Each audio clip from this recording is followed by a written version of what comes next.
Paris in the fall, the last months of the year and the end of the millennium. The city holds many memories for me, of cafes, of music, of love, and of death.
As I picked myself up, all I could hear was the ceaseless drone of traffic. Life went on around me, but the explosion was to change my life forever.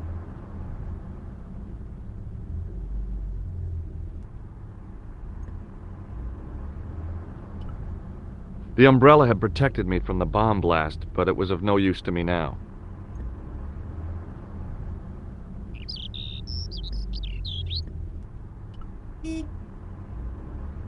I contemplated crawling under the umbrella and pretending none of this had ever happened.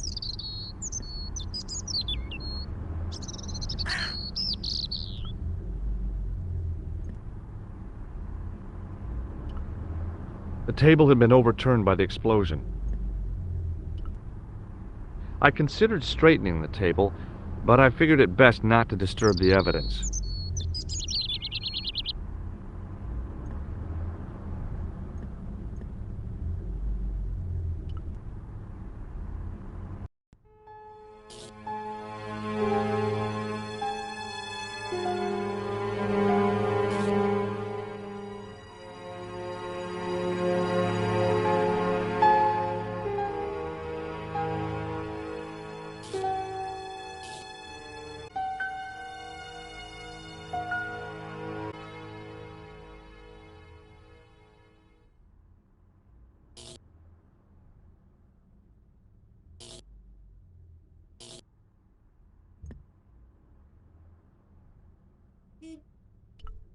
It was the body of the old man. It was hard to believe I'd seen him alive only minutes before.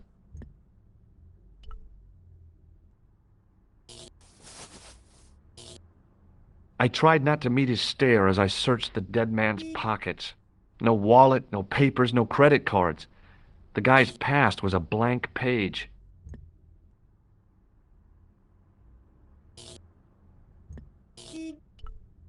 A mysteriously undamaged bottle of spirit stood on the bar.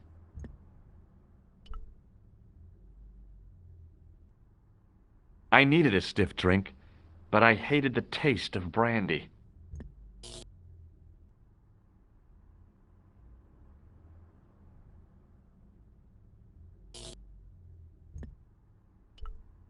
The pretty young waitress was unconscious.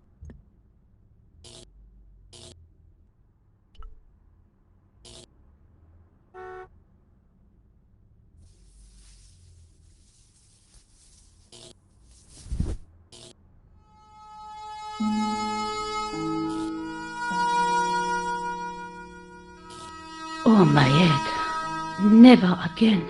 How much vodka did I drink? No, don't tell me. What is your name, Sherry? George Stobart, ma'am. Oh, American. She asked the question quite innocently, but I could sense her reserve. It was something which seemed to afflict all Europeans. You look like you could use a little help. I could use a little drink. I feel sick, dizzy, and bruised. I don't even remember the party. Just relax and take it easy. You've been knocked out. You don't say. What happened? There's been an explosion. You should try not to move. Are you a doctor?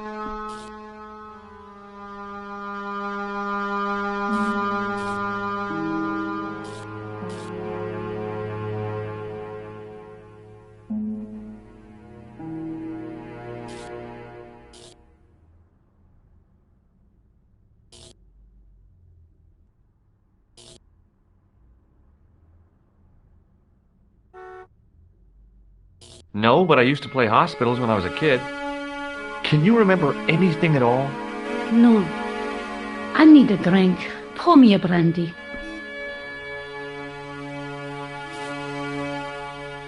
Is that straight or with ice? Just give me the bottle with a teat on it. I guess a little drop won't hurt.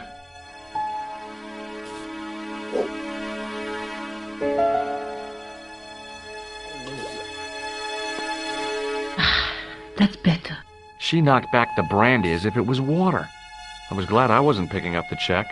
What about your man? Is he dead? Yes, he is. Oh, mon Dieu. I've never seen a real-life corpse before.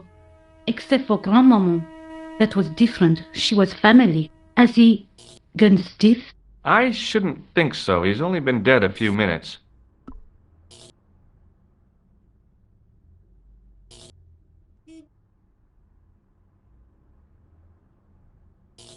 Did you know the old man?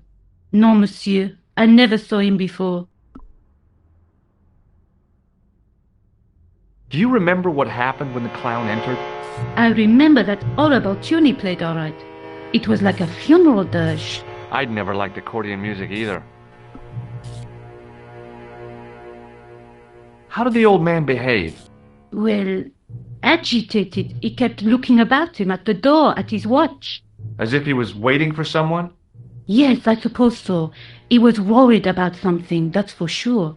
If you ask me, he was having an affair.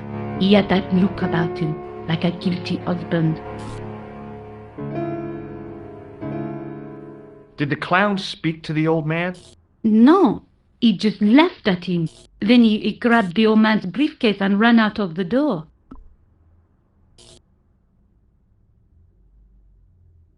Did the old man try to stop the clown? Oh, he didn't have a chance. The clown dropped his accordion and ran out of the door. That's it. That's all I can remember. Did you see what the old man had in his briefcase? No, he didn't open it. What did the old man do when the clown snatched his briefcase? Nothing. He just sat there like he was frozen. Stay here, mademoiselle. I'm going to look around for evidence.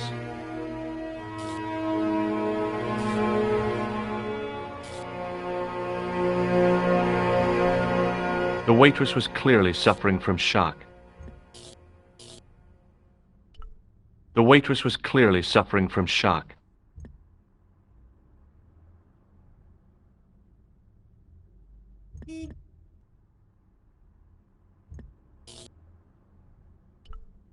The sight of the dead guy's staring eyes turned my knees to jelly. The sight of the dead guy's staring eyes turned my knees to jelly.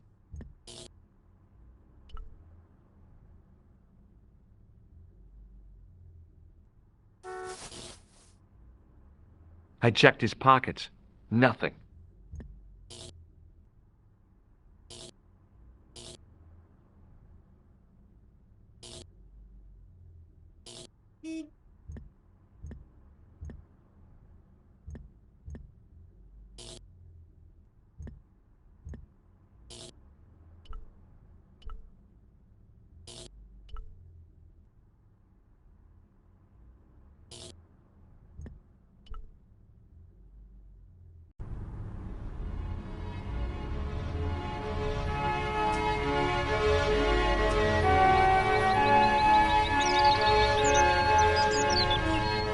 The table had been overturned by the explosion.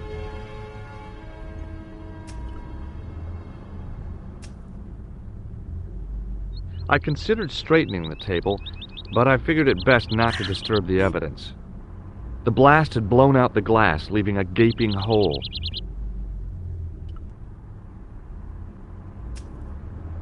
I examined the jagged glass remaining in the window. It was broken, all right.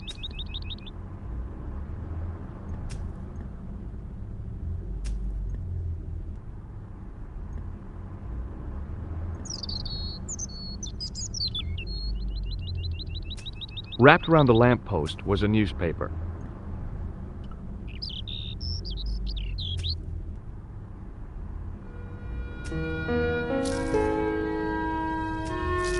The leading article referred to the visit of a Nobel Prize winner from some unpronounceable Eastern European state.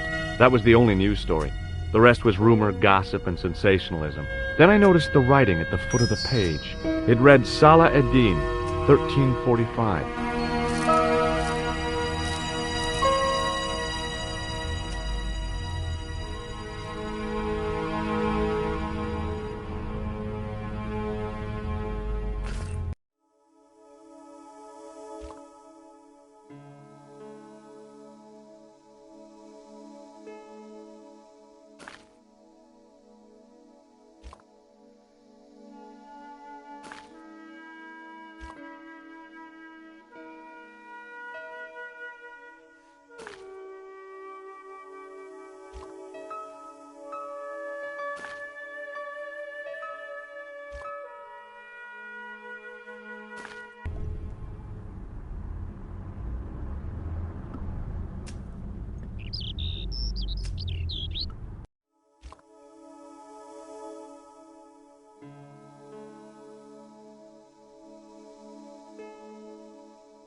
Freeze!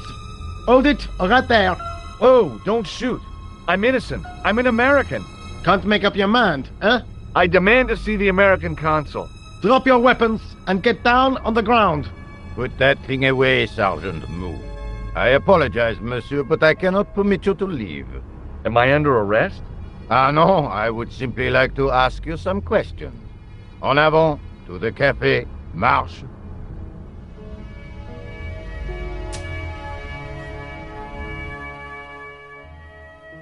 What a mess.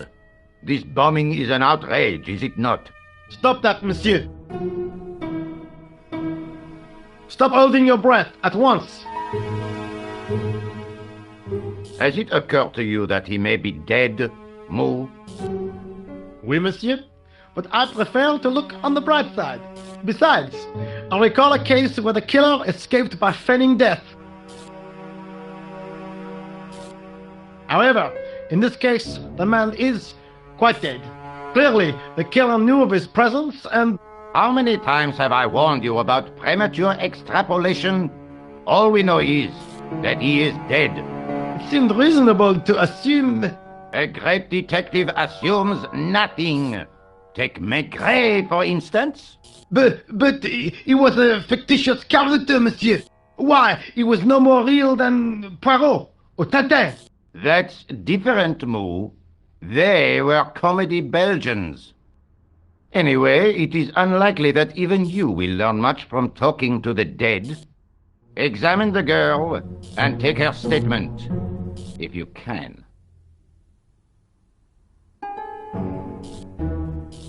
I doubt if she is in a fit state for questioning, monsieur.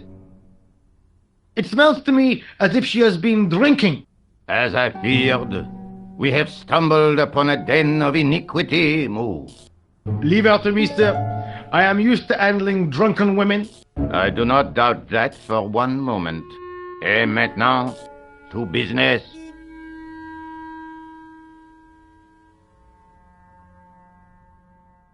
Your name, please?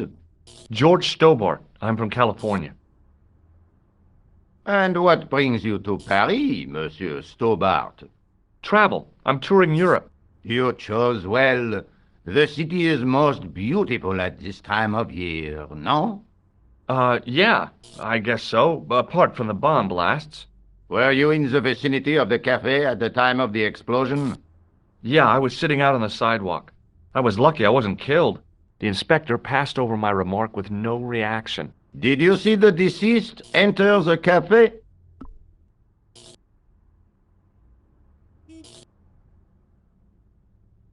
Yes, I did. Was he alone? Yeah. And did he say anything to you? No, he was more interested in the waitress. Did you see anyone else in the cafe?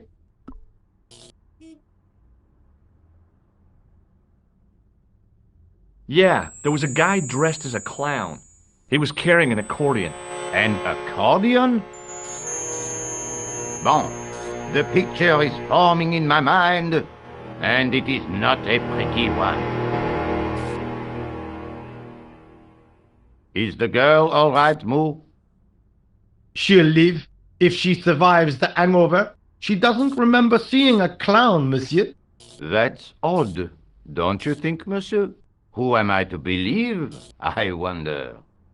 Eh bien, I have heard enough. What do you mean? I am satisfied that you know nothing. You may leave. I hope this little incident does not spoil the rest of your vacation. What about my personal safety? Can't you at least give me some advice? What can I say? Stay alert and look out for suspicious characters. And don't cross the road until the little man shows green. Great advice. I honestly believe you are in no danger, monsieur. Should you remember anything of importance, please contact me. My card.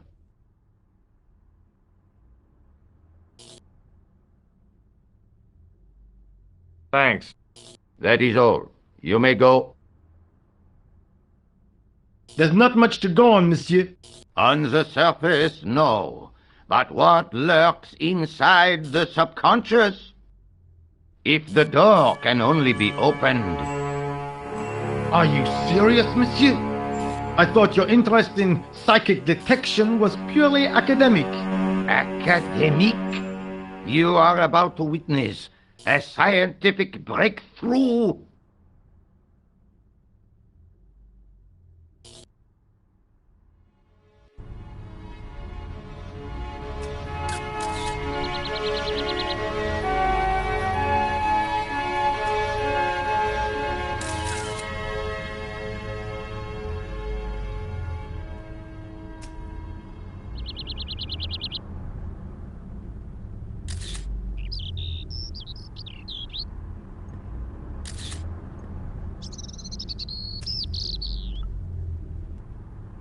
The sergeant was a scrawny man in his 50s who resembled a constipated chicken.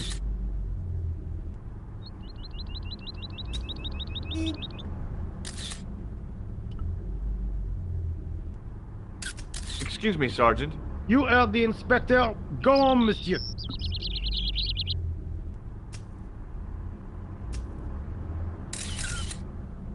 I was one of the last people to see the victim alive, Sergeant. Does that worry you? Yes, it does. I feel I owe it to him to find his killer. That is best left to the authorities, monsieur. Did he speak to you? Tell you anything? No, he just grinned and nodded. Don't let it trouble you, monsieur. Go home and try to forget.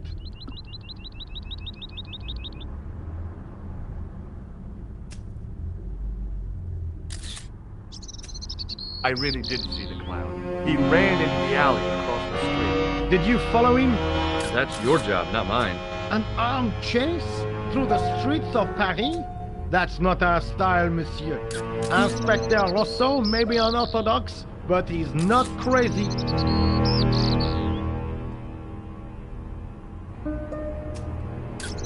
How did you and Rosso arrive at the scene of the explosion so quickly? You arrived within minutes. Was it a tip-off? Inspector Rousseau's sources are a perpetual mystery to me, monsieur. There are some who say he has made a pact with the devil. And what do you think? I think he is the devil.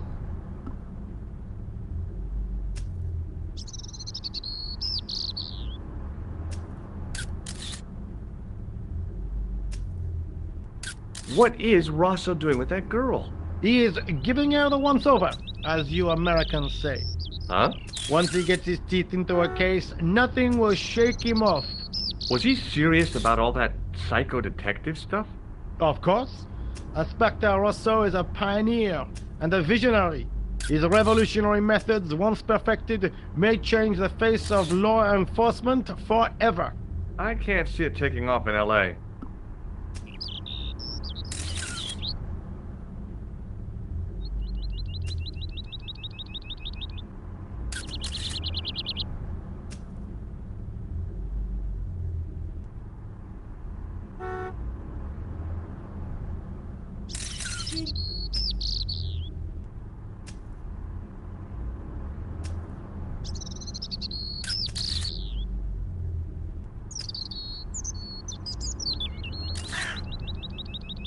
Did you find the victim's briefcase yet? No, sir. The inspector gave me specific instructions to guard this door. Until he countermands these orders or backup arrives, here I stay.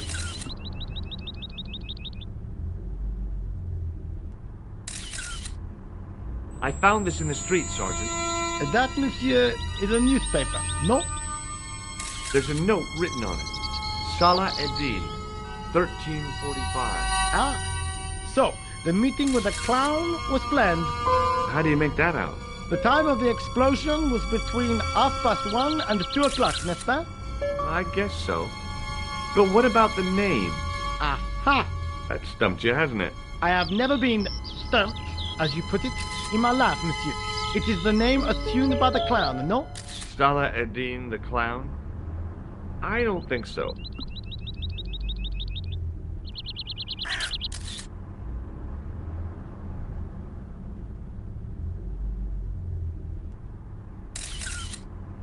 Look, Sergeant, the inspector gave me his card.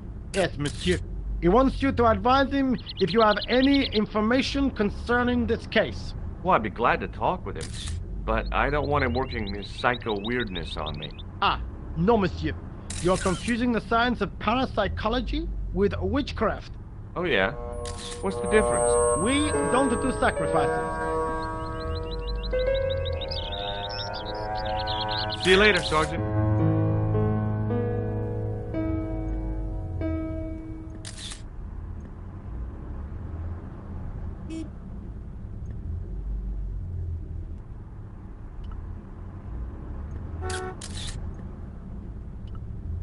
The girl presented a confident but sullen mask to the world, an expression more suited to the face of a delinquent youth.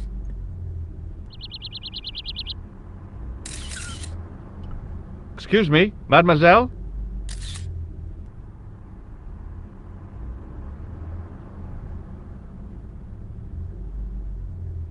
Hi, my name's George Stobart. Oh, an American by the sound of it. Yeah, that's right, on holiday in Paris. Some holiday, huh? You were here when the bomb went off? Sure was. Sat right out front of the cafe. Did you notice a middle-aged man, maybe 60, with an hat and overcoat? I couldn't believe it. She hadn't even asked how I was feeling. Yeah, he went inside just before the bomb exploded. You weren't related to him, were you? Oh no, nothing like that. I am Nicole Collard from La Liberté. Well, what's that, some kind of nightclub? No, it is a newspaper. You're a reporter? I'm a freelance photojournalist. Say, you could interview me about the bombing. You know, an eyewitness account. Minutes after the outrage that shook the whole of Paris. You know, real-life drama, human interest, that kind of stuff. I'll just stick to the facts, thank you. Did you see who planted the bomb? I know it sounds crazy, but he was dressed like a clown. Oh God, it's him again.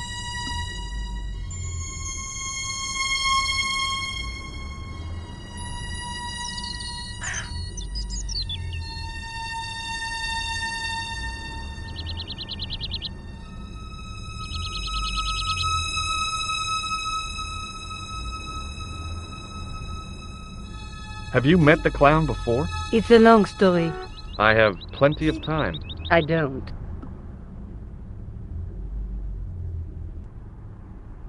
You speak very good English for a French girl. Thanks. You speak very good English for an American.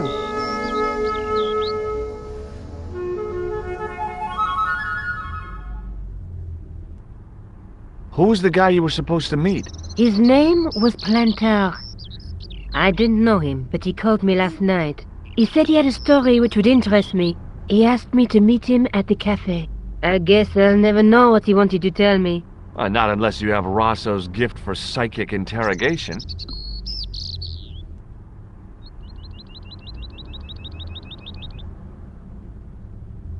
I found this newspaper outside the cafe. That is not a newspaper, it's a gossip rag. It may have belonged to Plantar. So, he had a taste for sensationalist smut with right-wing bias. That doesn't tell us much. There's something written in it. Salah Eddin, 1345. It sounds like a betting tip. The name of the horse and the time of the race. What do you think?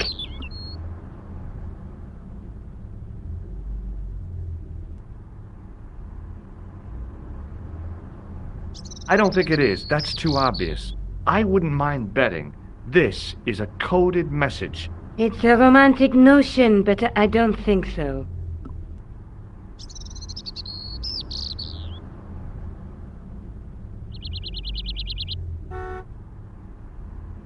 Why won't you tell me about this clown? Why do you want to get involved? Because he almost killed me. Isn't that reason enough? I guess so. Listen, I'll give you my phone number. You help me with my story, and I'll let you in on what I know. And let's get one thing straight right now. This is strictly business. Okay, it's a deal. I have to go develop these pictures. À bientôt, monsieur. Fine, I'll, see you soon.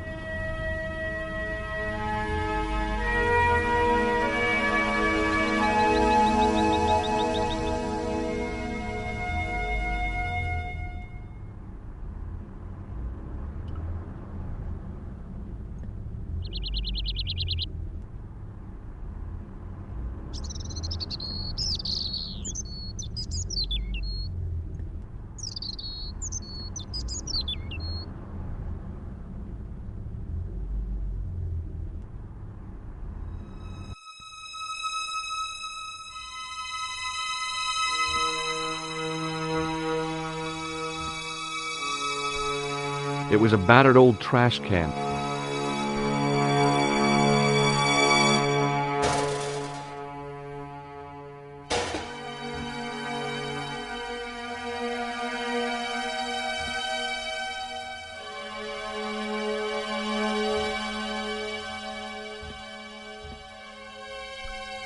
It was a battered old trash can.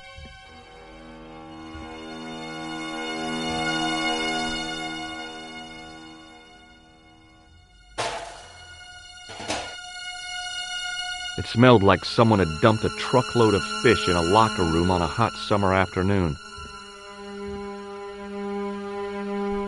It was a stack of cardboard boxes which had once contained bottles of wine.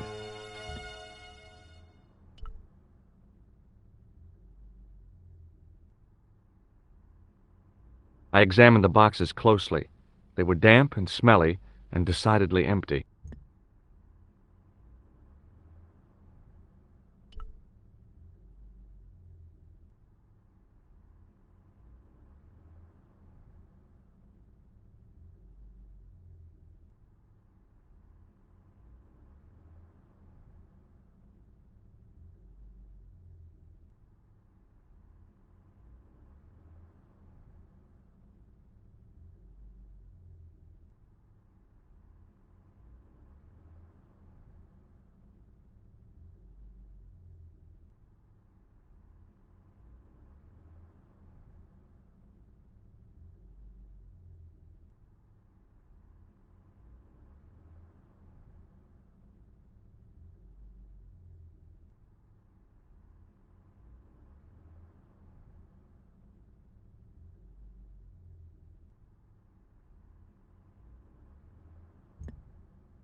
It was a plastic crate. There was nothing of interest.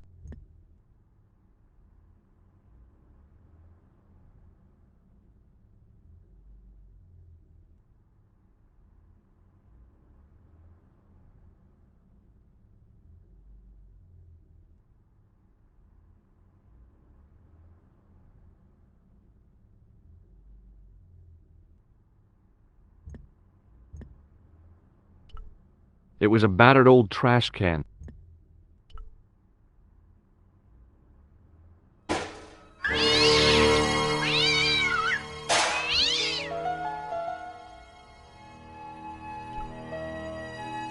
I'd had it with sticking my nose into French trash cans.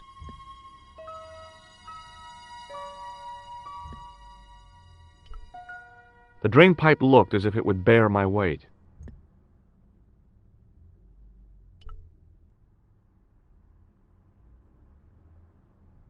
I took a deep breath and prepared to climb the drain pipe. I guess the clown had an escape over the rooftops. The window was protected by stout-looking iron bars.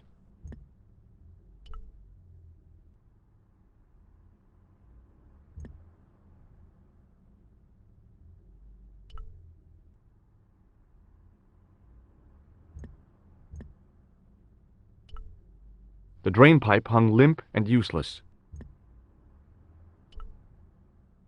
I decided I'd had enough of messing with that drain pipe.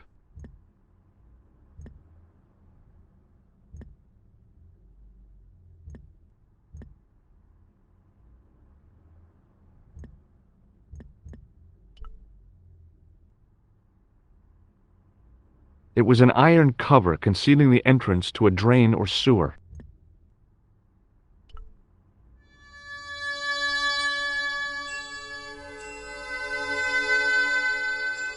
I tried to lift the cover with my fingers, but couldn't gain any leverage.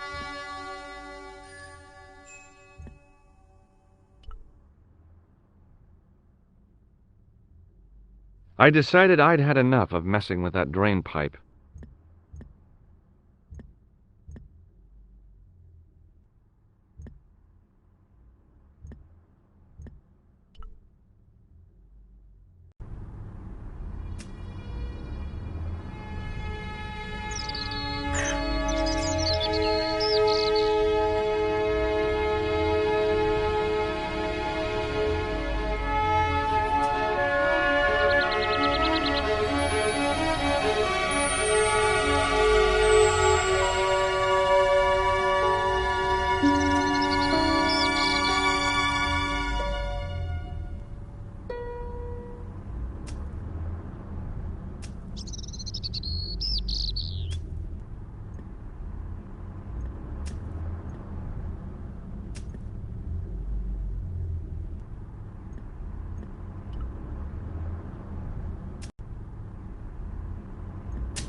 It was an iron lamppost.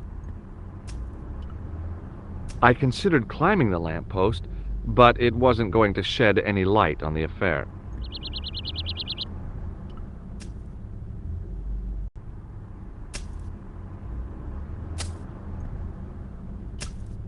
The muscular workman wore a morose expression, like a silent warning to leave him to get on with his job.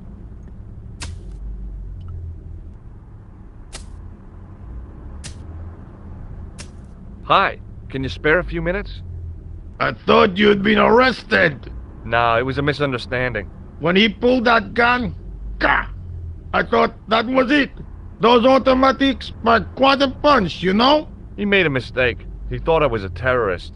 You? A terrorist? Ha! He was only doing his duty, I guess.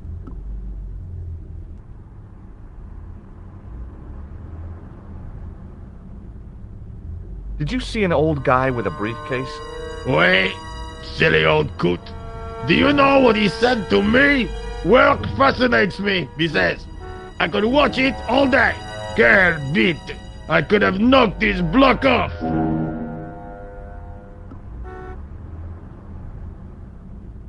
Did you recognize the old man? No. Should I have done? Was he a celebrity? No, but I guess he is now. His name was Plantar. Was? He's dead then? Yeah. That's too bad.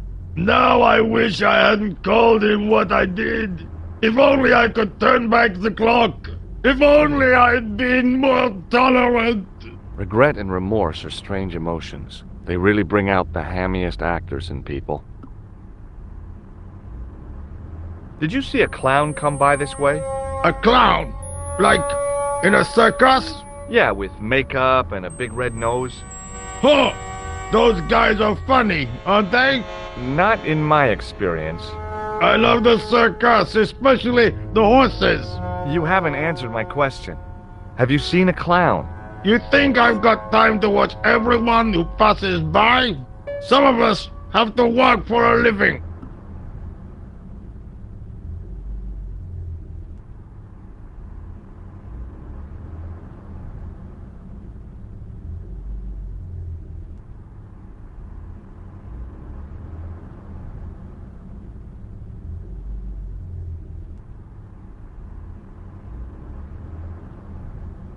Look, I know you're busy, but surely you'd have noticed a clown. I told you already. I didn't see a thing. He was wearing multicolored baggy trousers and makeup. He'd be a poor sort of clown if he didn't.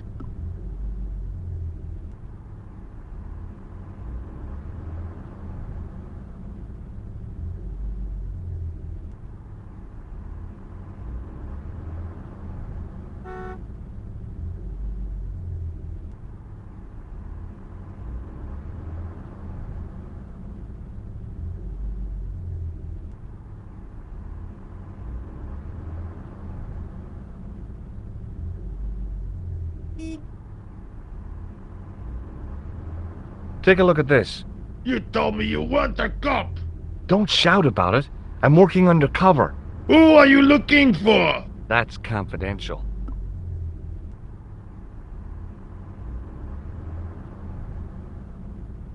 Would you like to read my newspaper? I haven't got time to read that. Can't you see I'm busy? You could read it on your lunch break. 10 minutes is all I get. And if my boss had his way, I wouldn't get that. He'd have me on a drip, so I didn't have to stop to eat. Oh, take the newspaper and quit complaining.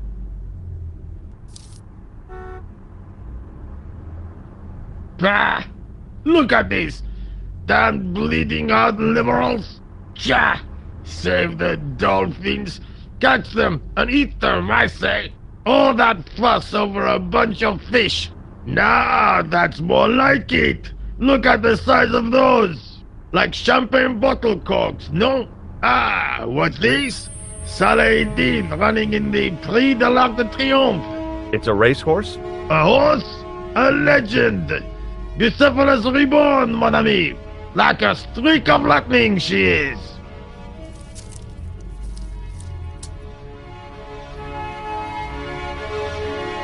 Do me a favor, won't you? Keep an eye on my hole. I'm off to put some money on that nag.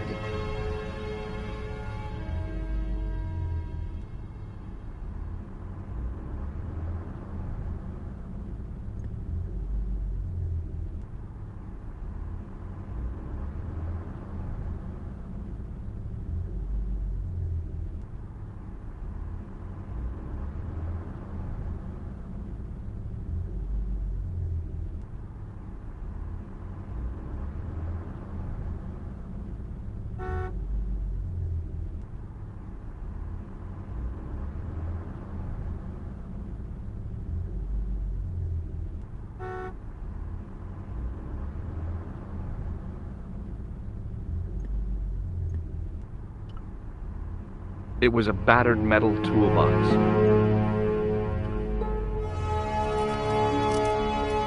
I'd found just what I wanted, a tool for lifting manhole covers. It was a huge and weighty-looking engineer's telephone.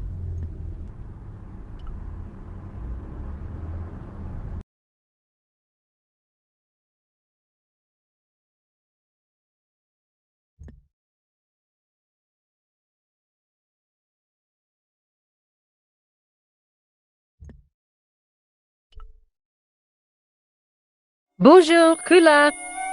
Oh, hi. It's George Stobart, the American at the cafe. Ah, oui. You said to call if I could help. Have you any news for me? Well, I haven't had a lot of luck. You found nothing? No.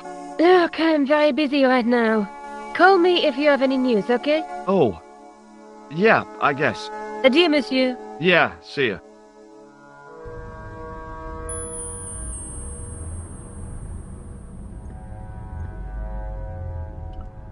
It was a tent made out of plastic sheeting.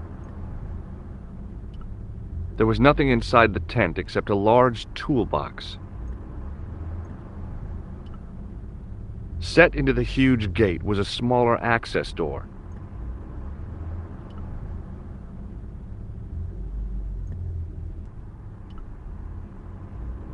The door was securely locked.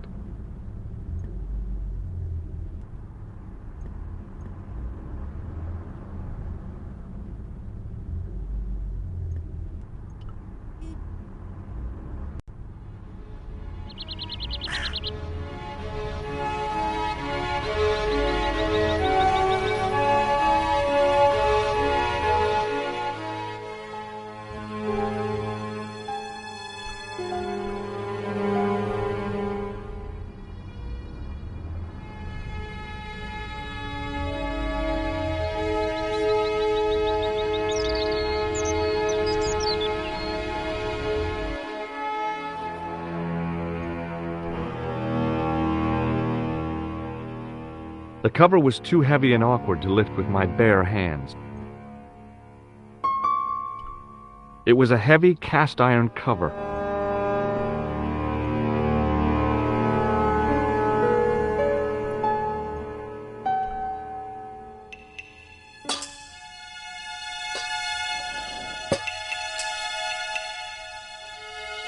I lifted the cover to reveal what smelt like the entrance to a sewer.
It was a shiny red plastic ball sat incongruously on the slippery green-slimed floor.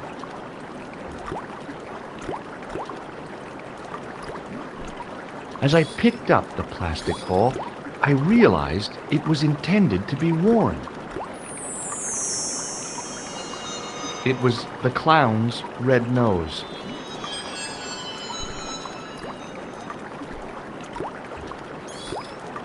The nose was hollow.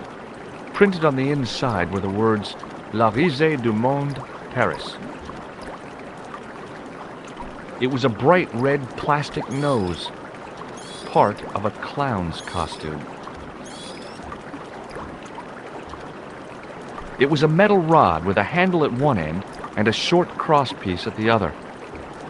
It was a metal rod with a handle at one end and a short crosspiece at the other.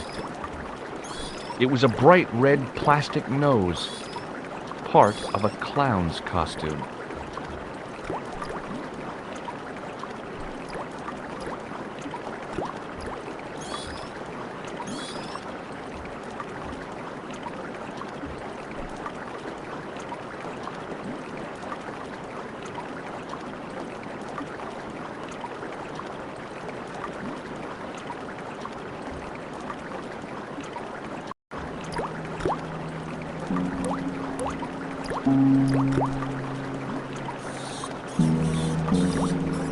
It was a soggy, crumpled paper tissue. It was a soggy, crumpled paper tissue.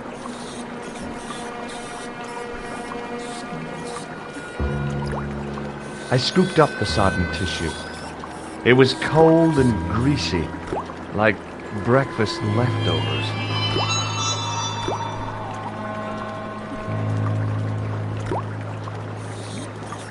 It was the soggy tissue I'd found in the sewers.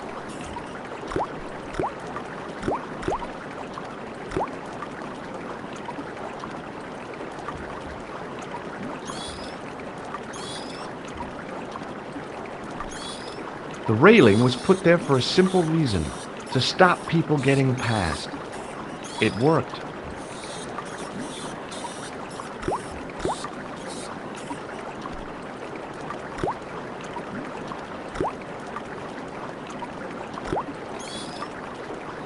It was a small scrap of cloth caught on the rusting spike. It was a small scrap of cloth caught on the rusting spike. I took hold of the scrap of material and unsnagged it from the spike.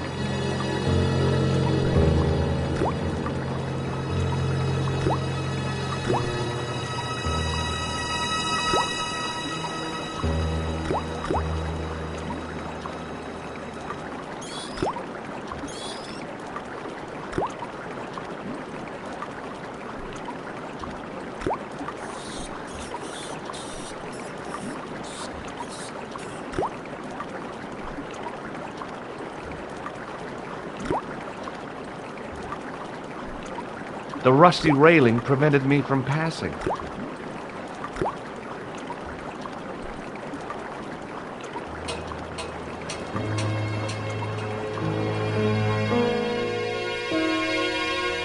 Hi there. Hold it right there, you sewer rat. I knew you'd come back. And now I've got you. What are you talking about? You're trespassing. Come out of there, immediately. That's what I'm trying to do. Give me your hand. Ha! You won't catch me with tricks like that. Keep your distance, monsieur. Okay, okay. Now, what were you looking for?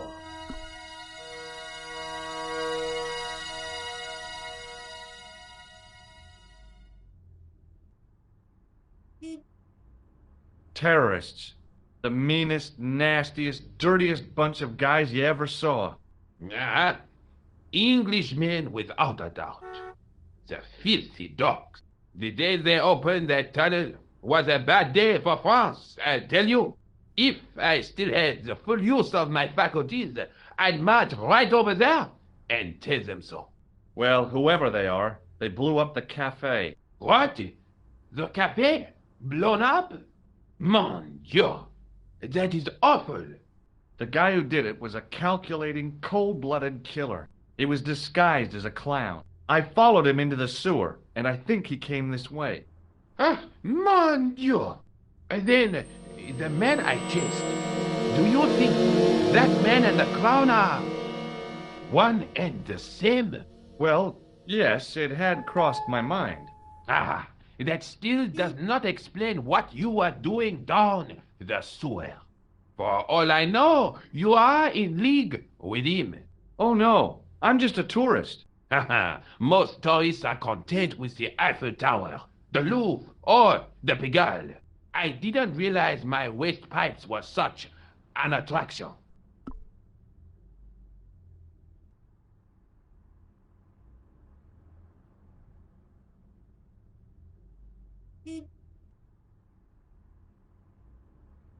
Tell me about the man you apprehended. What is there to tell? He was a typical criminal type, just like you.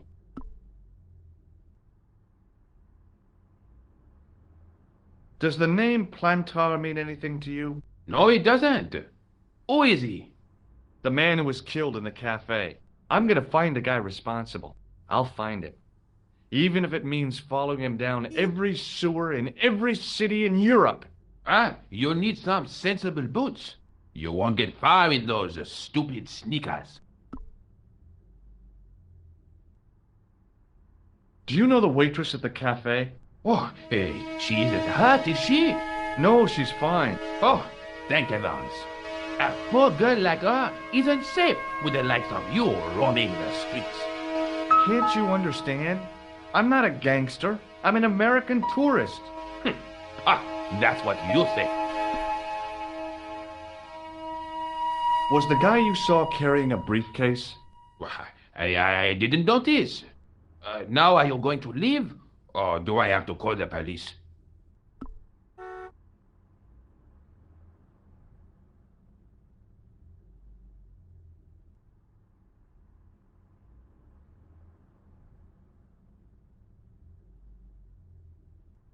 Do you recognize this material? I am not telling you anything.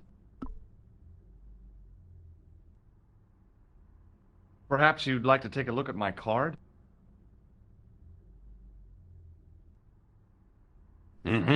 What is this? Inspector Augustin Rousseau?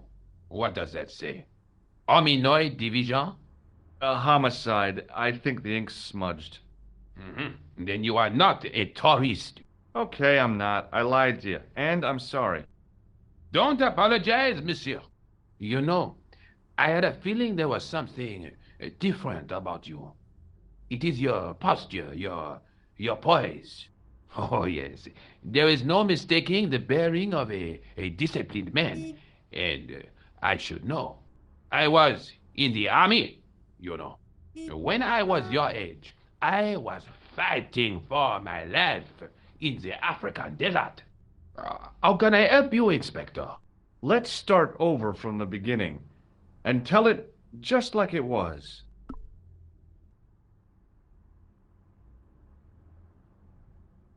Tell me about the man you apprehended. He was a mean one, monsieur. He grabbed me in an armlock, his face suddenly next to mine. His grip was like iron, but he did not know what he was up against. Oh no, he made a big mistake when he took on one of the desert hyenas. Yes, I get the picture. Does the name Plantar mean anything to you? No, it doesn't. Do you know the waitress at the cafe? So you don't want to hear about my experiences in the desert? I fought to make this country what it is today. I'm sure you did, but I'm a little short of time. Do you know the waitress at the cafe? You can't suspect her, surely. Just answer the question, please. Yes, I know her. Quite well, you could say. She came to work at the cafe 7 months ago.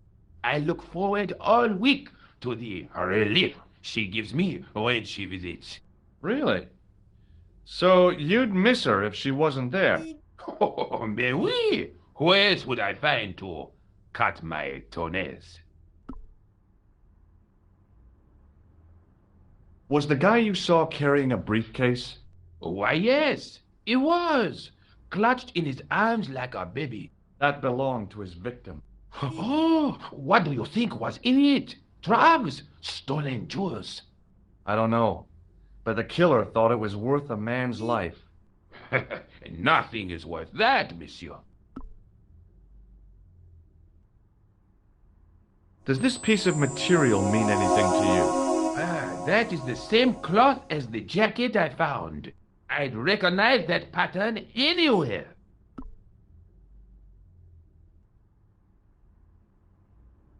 Now, about the jacket you found. Do you have it here? No, monsieur. One of the sleeves was badly torn, so I sent it for repair. Pity, because otherwise it was a fine piece of quality tailoring. It had the tailor's name inside on the label. Where did you send the jacket? I gave it to an itinerant Romany seamstress. Just my luck. Was there anything in the jacket pockets? Not a sou. You know what I think? Do tell me. He changed out of the clown suit and cunningly disguised himself as an ordinary person. Looks like I'm up against a mastermind. What was the name on the label? It was a foreign name. Todlik, I think. Did you get the address? There wasn't one, monsieur. Only a telephone number. Well, I don't expect you to remember a phone number you've only seen once. 74 98 08 59. You're kidding. That's his phone number? Yes, that's it. A little trick with numbers that I learned in the desert. I was taught the technique by a Tuareg shaman. That's incredible. It comes in handy at the supermarket checkout. Do I get a reward? Honesty, monsieur, is its own reward. Then I'm glad I do not rely on honesty to pay the bills.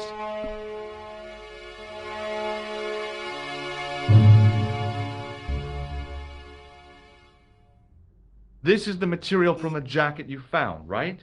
Yes, monsieur. Without a doubt. What does this tissue mean to you? Nothing, monsieur. It's disgusting. What on earth possessed you to show it to me? Someone had emptied their nostrils into it. Did I show you this tissue? Oui, monsieur. Take a look at this false nose. Aha! That looks like a clown's nose to me. Precisely. He must have dropped it in his panic. Unless he wanted you to find it. Why would he want to do that? To put you off the scent. This is what I used to open the manhole cover. I have one just the same as that, monsieur. I will fetch it if you like. No, don't bother. Oh, it is no bother, monsieur. Nah, forget it. Just trying to be helpful, monsieur.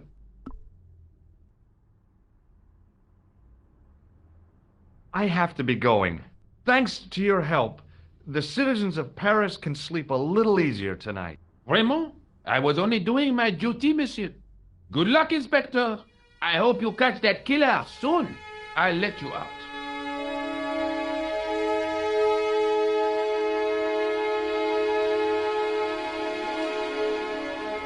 I hope you find your man, Inspector. So do I.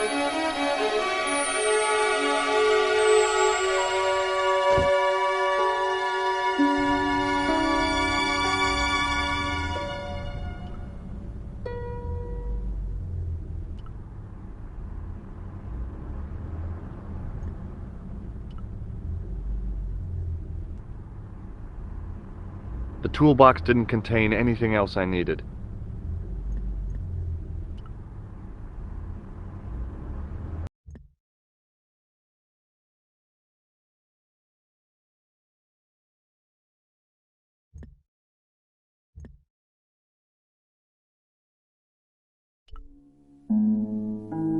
Hello?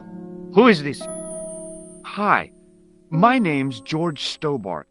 You don't know me. Correct, Mr. Stobart, I don't. What can I do for you?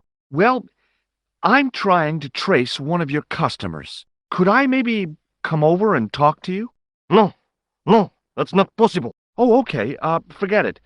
Listen, all I want is a name. What are you talking about? Who are you working for? I guess you might say I'm acting in the interests of truth and justice. Thank God. I thought you were the police. There are innocent lives at stake, Mr. Todrick. Lives that you could save. You're collecting for charity, yes? No, I'm not. All I want from you is information. Go on. I'm listening.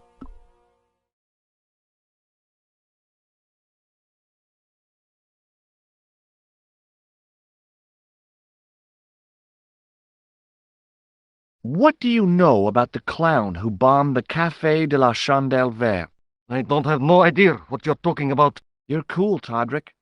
But I think you know more than you're saying. I don't know who you be, but sure I am you don't know what you're talking about. I don't know if you're saying that to make me think you don't know what I mean, but, this is ridiculous. Quit playing games with me, Todrick. I tell you, I know nothing about no clown. Do you know a guy called Plantar? No, I never heard of him. Shall I tell you what happened to Plantar? How he was killed in cold blood? I told you, I never heard of Plantar. I expect Plantar's a family man, don't you? In their little apartment, Madame Plantar is cooking the supper, listening for the familiar sound of her husband's key in the door. Junior is waiting for his daddy to come home from work. He can't wait to show him the merit marks he earned in school today. Only tonight, Monsieur Plantar won't be coming home. You forgot the puppy. Huh? The faithful puppy dog, waiting for the sound of his master's voice. Well, maybe they don't have a dog. What do you think? I don't know Plantar. I never heard of Plantar. None of this has anything to do with me. Did you know that one of your customers was a part-time clown? If a guy feels happy with a funny nose and custard down his pants, what's the problem? Thanks for nothing, Todrick.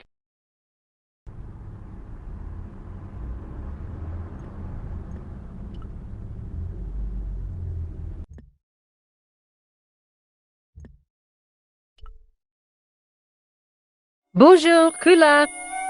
It's me again, George Stobart. Hi, George. Any news? You bet. I met a witness who spoke to the clown. And I know where the killer gets his suits. No kidding. Hey, I'm impressed. You are? Well, it wasn't easy. Look, why don't you come here to my apartment? Fine. Where do you live? 361 Rue Jarry. Okay, I'll come right over.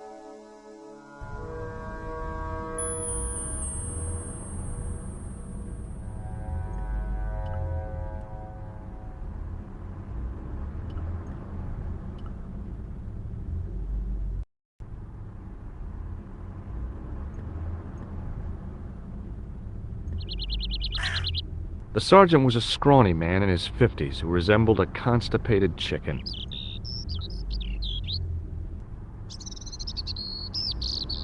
Sergeant Moo? Please go away, monsieur. I know the identity of the dead guy. His name was Plantar. Is that so? You knew him, did you? No, but We'll know everything there is to know about him soon enough. I'm trying to be helpful here. The best way you can help us is to go home, monsieur.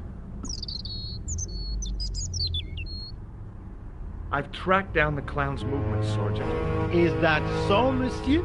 Yeah, there's a man down the street who saw him crawling out of the sewer. Dressed as a clown?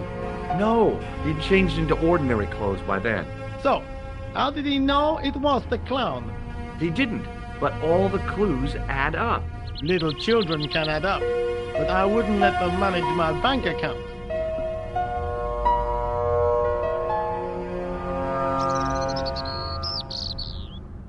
I believe this material came from the clown's clothing. If you are right, monsieur, then the clown must be an Englishman. Well, how do you figure that? Only the English would wear a suit made from material like that. Don't you like the English? It is not so much a question of liking, rather one of taste. They have none. Do you recognize this dirty tissue? No, monsieur, I do not. I found it in the sewer. Perhaps it would be better if you put it back there. No way! This could be an important clue. If you say so, monsieur.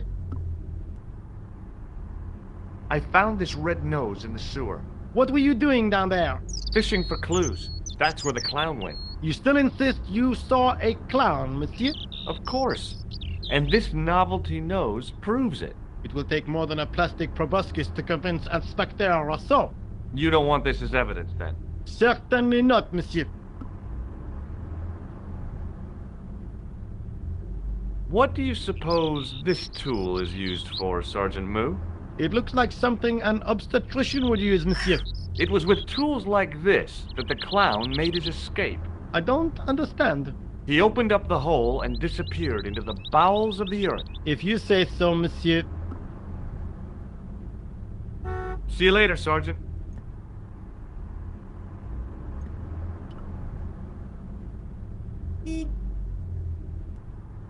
I considered straightening the table, but I figured it best not to disturb the evidence.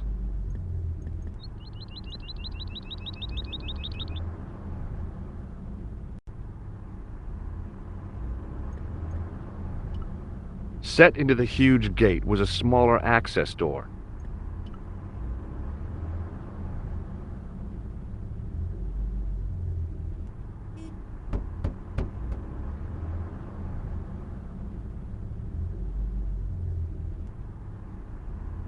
Hi there, remember me? Ah, mais oui, Inspector. Have you found him? Who? The man in the sewer, of course. I'm, sifting through the evidence. Rather you than me, monsieur. So, when you are not exploring sewers, what do you do? I take a lot of showers. Oh, very good, monsieur. A policeman with a sense of humor. I have to be going. Good luck, Inspector. I hope you catch that killer soon.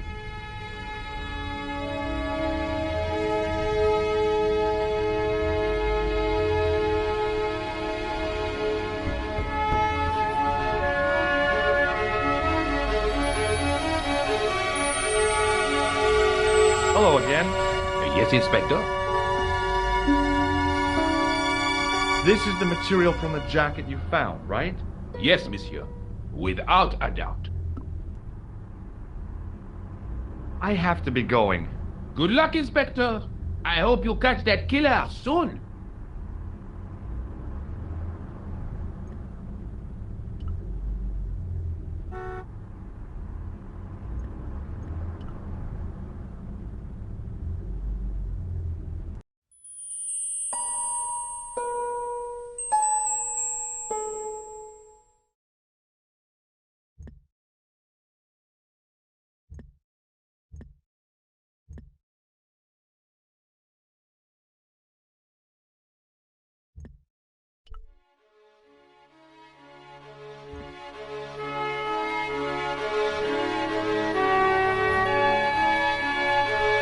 The shop window featured a display of gowns and women's stuff.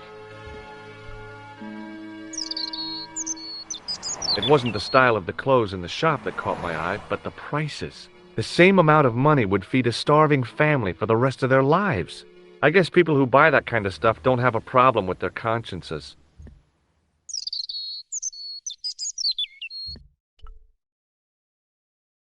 The shop window featured a display of gowns and women's stuff.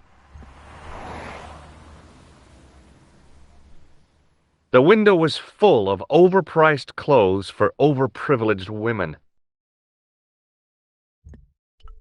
The window was full of overpriced clothes for overprivileged women.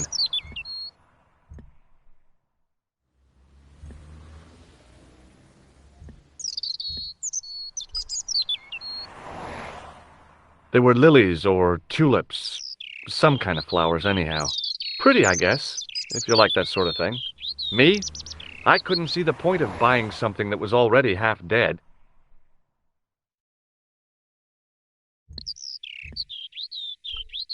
The woman was doing something with a pair of needles that couldn't be described as knitting. She was a cheery old soul, the kind you'd walk across the street to avoid.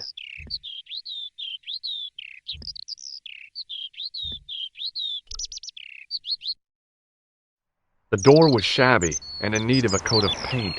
I couldn't imagine the Collard woman living here. The vacant shop was sealed with a steel blind. There was no way of lifting the securely locked blind.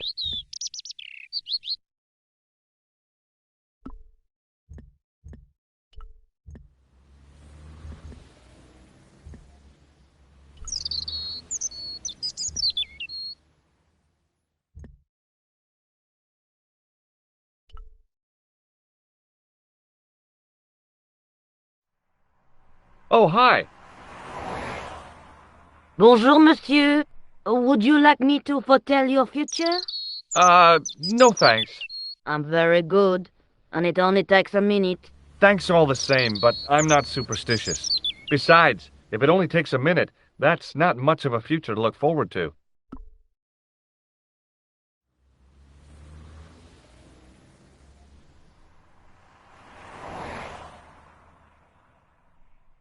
Are the flowers for sale? Oui, monsieur. Okay. I'll take a bunch of those white ones. I wouldn't do that if I was you. No? They are lilies, monsieur. Some people associate them with death. Yikes. Well, thanks for telling me.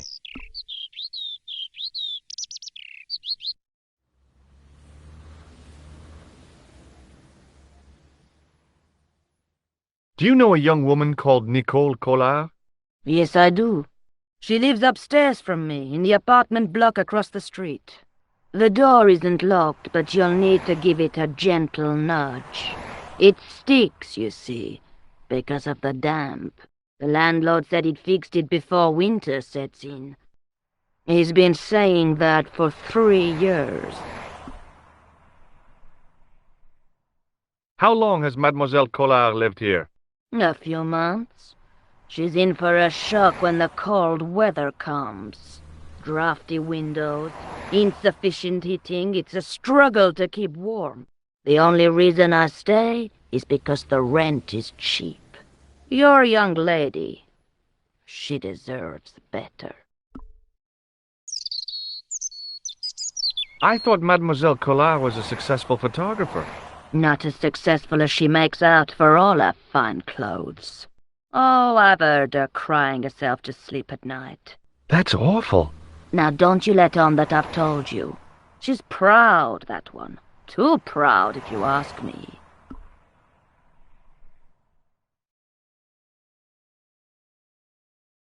I've changed my mind. Will you tell my fortune? You're going on a long journey. My, oh my. What a surprise. Can you tell me anything I don't already know? 10 francs, please, my dear. 10 francs? That's a ripoff. Please yourself. What other flowers do you have? Dahlias? What do they signify? Insecurity. I don't want to give her the wrong idea about me.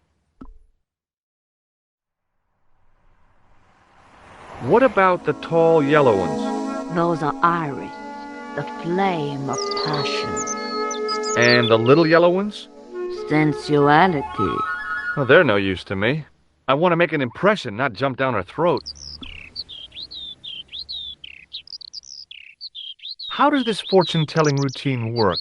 If I knew that, I wouldn't be selling flowers for a living. Haven't you ever wondered why you were blessed with the gift? Well, it's a bit like satellite television, I suppose. Some of us are born with a built-in receiver dish. I just happen to be one of the lucky ones. Can you really foretell the future? Only time will tell, monsieur. The strange thing is, I can't seem to see myself in the future. Other people, I have no problem. But when I try to see what might happen to me, nothing. That must be scary. Maybe. I figure it's a kind of natural safety mechanism. Either that, or I don't have a future.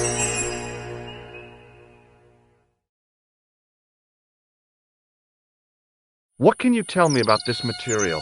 It's a very expensive piece of cloth, monsieur. What can you tell me about this material? It's a very expensive piece of cloth, monsieur. What can you tell me about this tissue? Nothing? Do you recognize this nose? No, monsieur. What do you make of this tool? Is it something a dentist would use? No, it's for raising manhole covers. Formidable. See you later. That's right, monsieur. You will.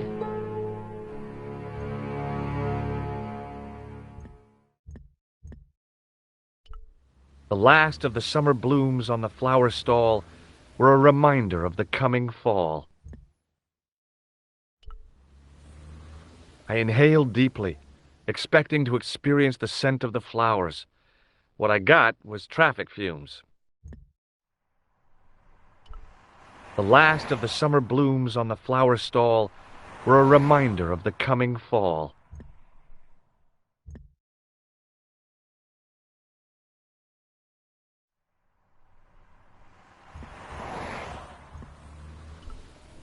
It was a food store selling fruit and vegetables.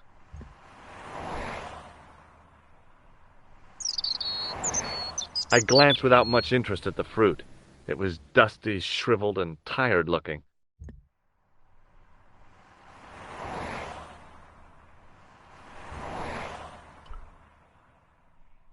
I glanced without much interest at the fruit. It was dusty, shriveled, and tired-looking.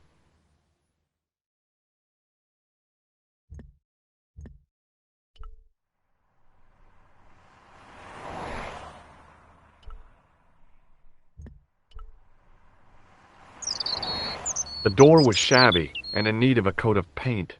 I couldn't imagine the Collard woman living here.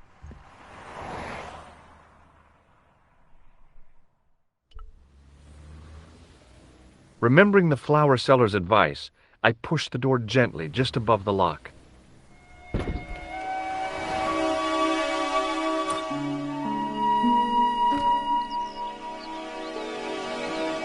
Bonjour. I'm glad you could make it, monsieur. Please, call me George. Fine. I'm Nicole. Take a seat, George.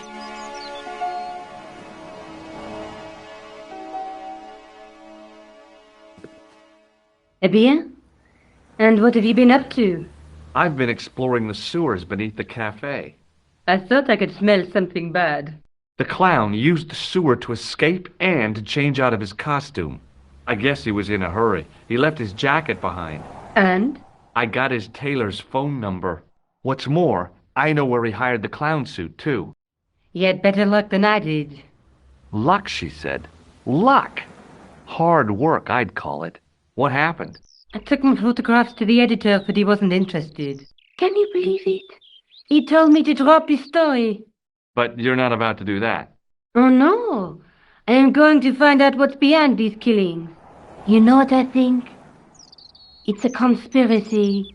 The police in 3 different countries have kept very quiet about the murders. The press don't connect them at all. They blame them on political, religious, or militant minority extremists. That covers just about everyone. How did Plantar get your name? For the newspaper, La Liberté, I'd written an article linking 2 unsolved murders, one in Italy and the other in Japan. The cases were remarkably similar. A wealthy victim, no apparent motive, and a costume killer. Plantar said he could supply me with more information. Somehow, the clown must have known about our appointment. Tell me more about the clown's previous victims. The first was Arno Bellotta, the millionaire pharmaceutical baron. He made his money from amphetamines in the post-war slimming and diet boom. Imagine it! Millions of housewives literally speeding their butts off. Was he killed for his money? No. He had no living relatives, and his fortune went to the orphanage where he grew up. The only witness in the case was his Filipino au pair. She swears he was led to his death by a snowman. What about the clown's second victim? Yamada, the controversial Japanese green politician. He inherited his fortune from his father's electrochemical consortium. He was committed to dismantling Japan's automobile industry. I can't see him gaining much support with a loony policy like that. Yamada was a man of vision. He was years ahead of his time. You say so. How did he die? At the hands, or should I say, flippers, of a giant emperor penguin. A snowman, a penguin, and now a clown. You know, I hate to admit it, but this is scary. And I'll tell you what, I won't be accepting any invitations to costume parties. I don't blame you for being scared. I am too. But this story could be my only chance of a big break. Or a premature death. May I use your telephone? Sure, go ahead. Thanks.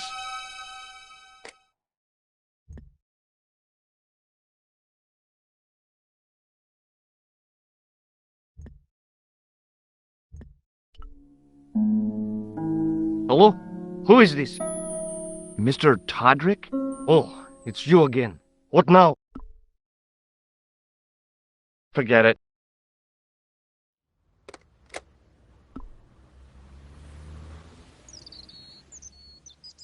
I found a piece of material near the cafe.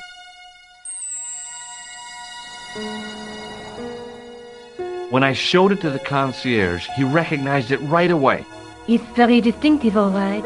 Just wait until you see this. I developed the film I shot at the cafe. Here, George, it's an enlargement I made. Look what that guy's wearing. Checkered pants. The same material as I found in the sewer. That's right. This guy shouldn't be difficult to find. Oh, no? Take a close look at his left cheek. A scar. In the shape of a horseshoe. Oh, a crescent moon.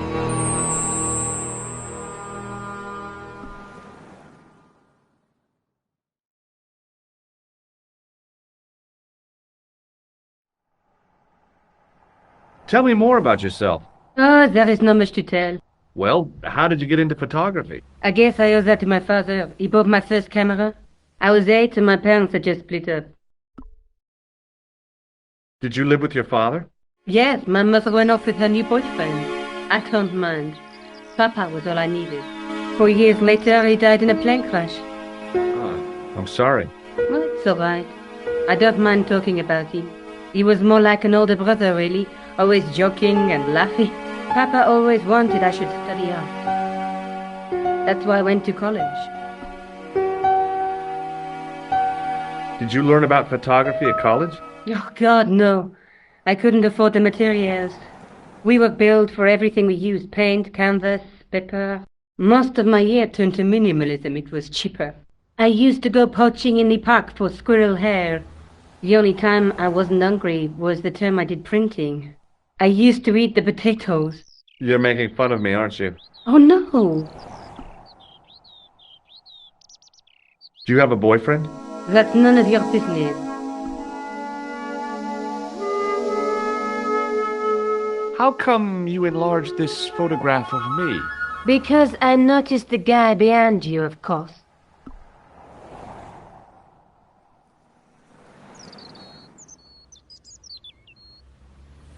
Do you want this photograph back? No, you keep it.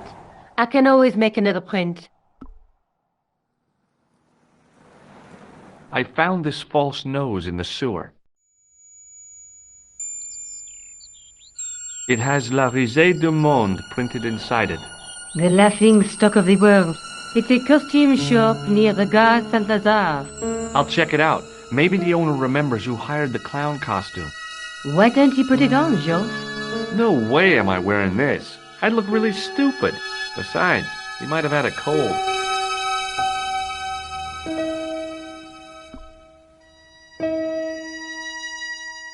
I found this tissue down the sewer. Oh, that's disgusting, George. I think the stuff on it is grease paint, like actors use. Or clowns. It's still disgusting. Get rid of it. This is the tool I used to get into the sewers. Fascinating, George. You're not interested, are you? Oh, of course I am. I think it was very brave of you to go down those sewers. Yeah? Well, it was kind of scary, but, well, I had a job to do.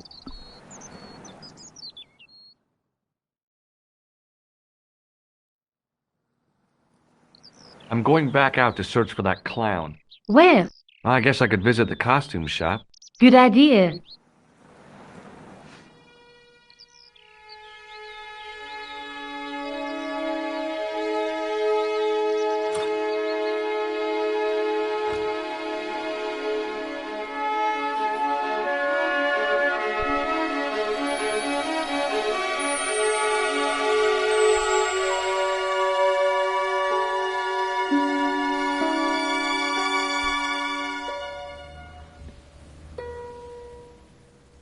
The woman was doing something with a pair of needles that couldn't be described as knitting. She was a cheery old soul, the kind you'd walk across the street to avoid. Oh, hi. Hello, my handsome friend. Do you recognize the man in this photograph? What a hunk. He's a killer. I can see that. His eyes say it all.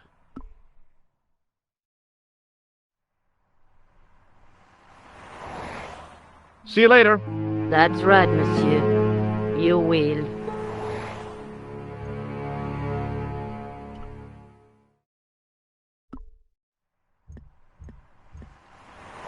It was Nico's photograph of the man we suspected of killing Plantar.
The dummy wore a traditional Pierrot costume.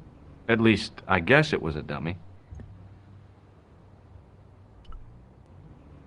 I gave the dummy Pierrot a tentative prod, but it didn't move. She reminded me of a girl I dated back in high school. Come to think of it, the dummy had more personality. As I was about to touch the dummy, I realized it had the same color eyes as Nico. The strange thing was, I hadn't realized I'd noticed the color of Nico's eyes.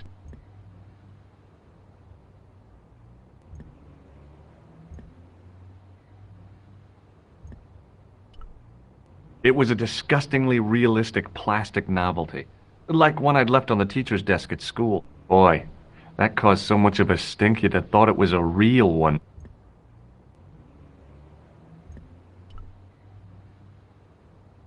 As my fingers closed on the plastic novelty, I realized my mistake.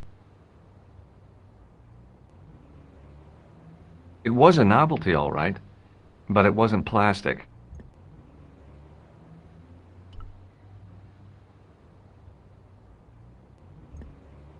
The guy's spoon-shaped face was mournful and humorless. He looked like a vegetarian in a slaughterhouse.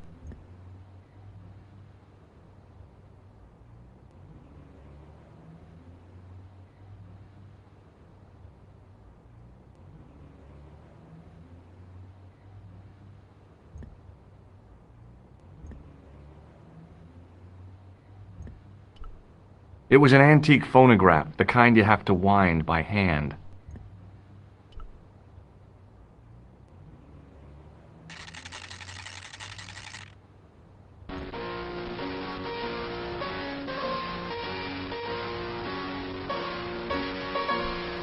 It was an antique phonograph, the kind you have to wind by hand.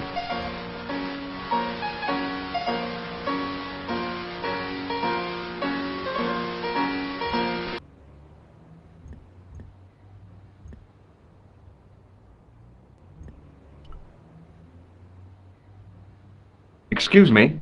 Bonjour, monsieur. Please, come in. Welcome. Leave the mundane world behind. For in these four walls, fantasy is king.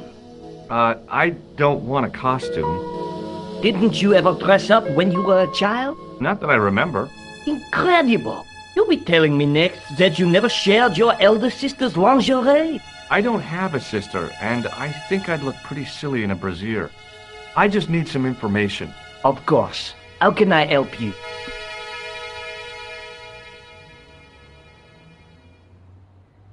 Have you heard of a man named Plantar? I do not recall anyone of that name. Do you want this red nose back? Not after it's been worn, thank you.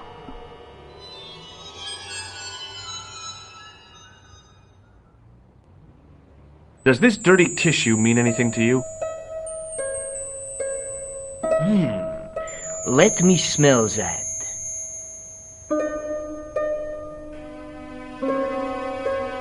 Bestheimer's number 7 white pancake. Theatrical grease paint, right? Oui, monsieur. La crème de la crème of Thespian accoutrement. Have you sold any of it recently? Yes, 2 cans. About this tissue. I have already given you my professional opinion. I'm looking for a man who hired a clown costume from you. Oui, monsieur. I do not see how I can help. Don't you keep a record of costumes that you've rented out? Of course, monsieur, but... Well, then, I'd like to check your records. Give me the names of everyone who's rented a clown suit. Impossible. There are too many. The clown I'm looking for is a cold-blooded killer. Give me his name, and I'll see he's brought to justice. I'd help you if I could, but you can't expect me to remember all my customers. You see, the clown costume is our most popular line, monsieur. On average, we hire out more than 30 clown suits a week. You'll have to give me more to go by. A description, perhaps?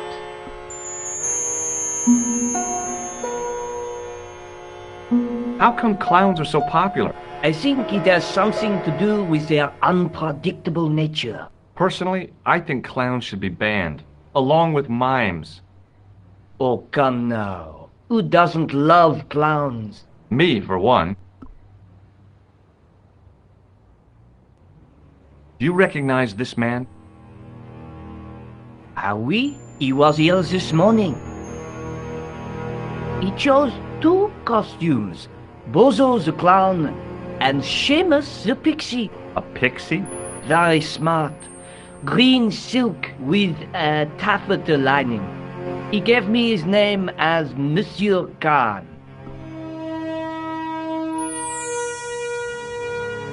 Are you sure this is the same man who hired the clown suit? Certainement, Monsieur K.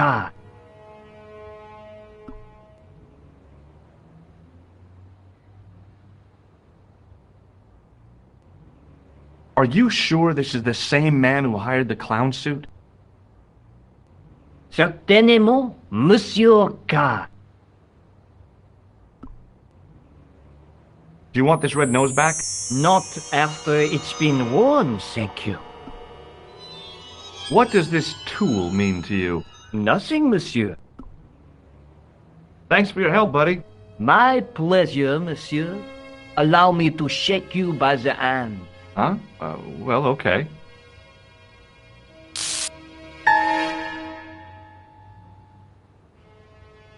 What are you trying to do, kill me? You did not find it amusing? I never saw the funny side of electroshock therapy.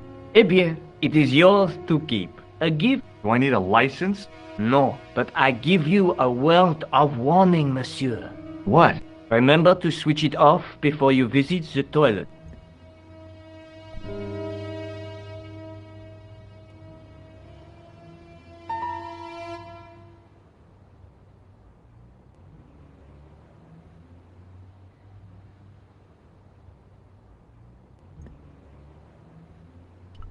The guy's spoon-shaped face was mournful and humorless. He looked like a vegetarian in a slaughterhouse.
Salut, George. What news?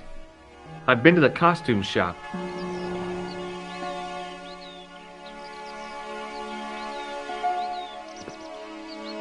Yeah, I like it.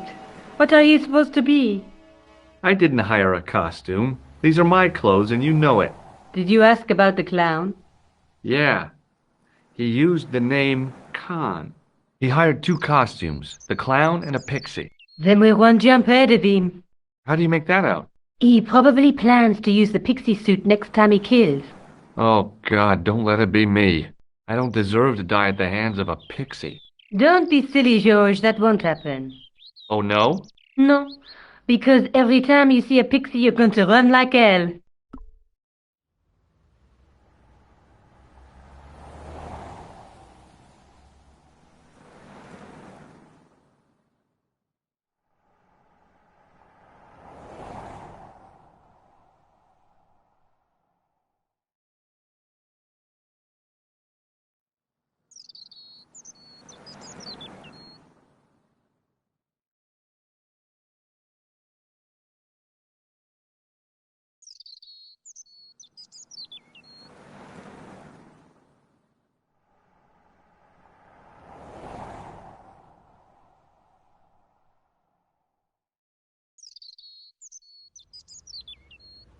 The guy at the novelty shop gave me this. What is it? A hand buzzer. You put it in your hand and give people electric shocks. Why? It's a gag. A practical joke. If you ever use it on me, I'll break your arm. Okay. I get the picture.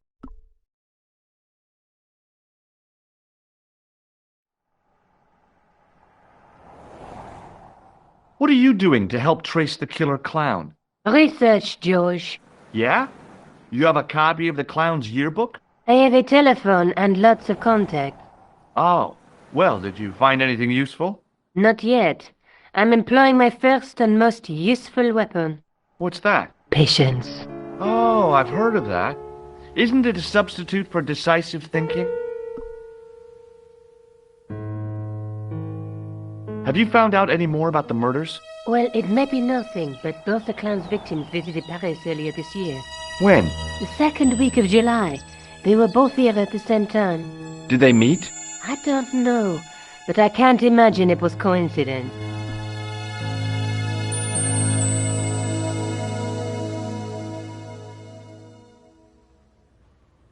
Do you want this photograph back? No, you keep it. I can always make another print.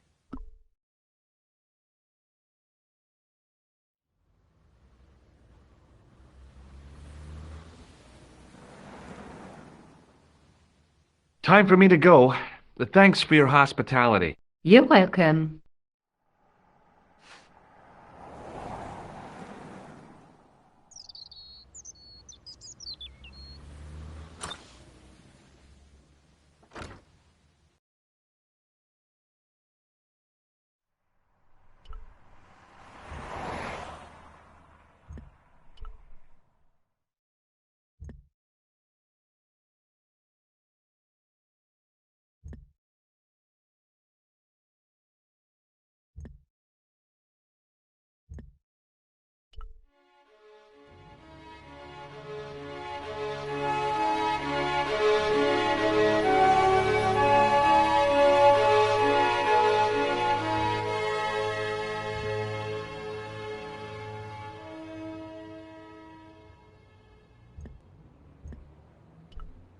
It was Rosso's sidekick, Sergeant Moo.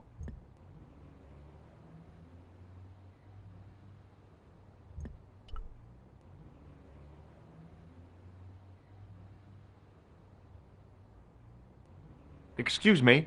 Ah, Monsieur Stobart, n'est-ce pas? That's correct. You remember me. The retention of such data is part of my duty as a gendarme. That is how crime is fought, through attention to detail, not intuition. Yes, sure.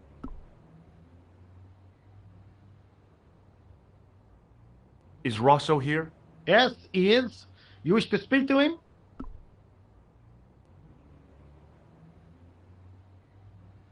Yes, I do. One moment, monsieur. Stobart is here to see you, monsieur. Did he say what it was about? No, monsieur. Very well.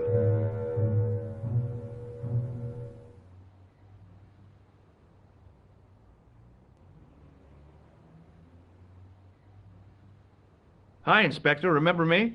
But of course, Mr. Stobart. My mind is a well-ordered faculty. A mental classification system that's the envy of the Bibliothèque Nationale. No tricks, mark you, monsieur. Just exercise. Just as our muscles waste through inactivity, so our minds decay. But there is no need. If only people would learn to exercise their wits daily. If he was trying to impress me, it worked. He was pompous and patronizing, but he had style. Eh bien, if you called about the bombing, you're too late. Investigations have been closed. But I've been taken off the case. What about the murderer, the dead guy? It is out of my hands.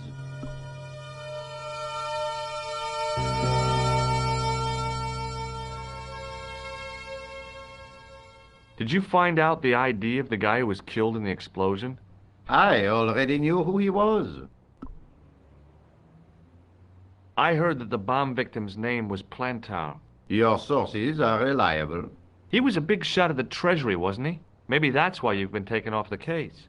I'm sorry, monsieur. I cannot comment. Don't you want to know what I found out about the killer? I told you, monsieur, the case is closed. I have washed my hands of the whole affair. Then I'll have to continue my investigations without your help. No. You must forget the business of the clown completely. Go back to being an ordinary tourist, Stobart. What was that psycho-detective business you did in the cafe? It is my theory that the passions evoked in violent crimes create ripples in the ether. Invisible to all but the possessor of a highly developed and receptive mind. I'm impressed. Can you bend spoons, too? I didn't think a man of your obvious intelligence would stoop to mockery. I'm not mocking. I've had personal experience of the power of the mind. I used to get ignored at parties until I read a book that changed my life. Really? What was it called? Hypnotism for Fun and Profit. He looked at me as if I'd farted at a funeral. The power of mesmerism is a rare gift, not a party trick. You're not going to try any of that psychic interrogation on me, are you? Do you find the thought of my probing distasteful? Let's just say I'd rather you didn't. I've got more doubts than Doubting Thomas when it comes to mysticism. Too bad. I think you would make an interesting subject under controlled regression. The day I let anyone mess with my mind hasn't dawned yet.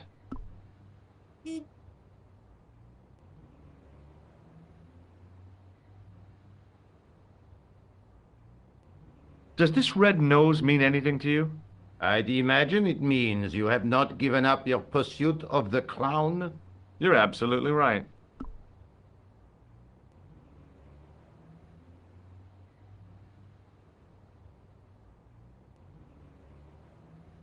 So long, Inspector.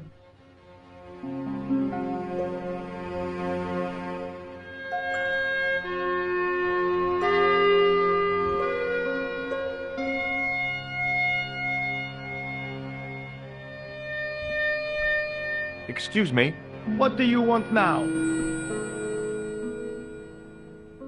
Do you know a man named Khan? He's a shifty-looking guy with a scar on his left cheek. No, monsieur. Has this man any connection with the bombing of the Café? Yes.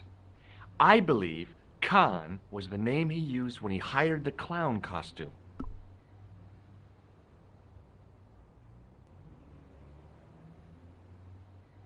See you later, Sergeant.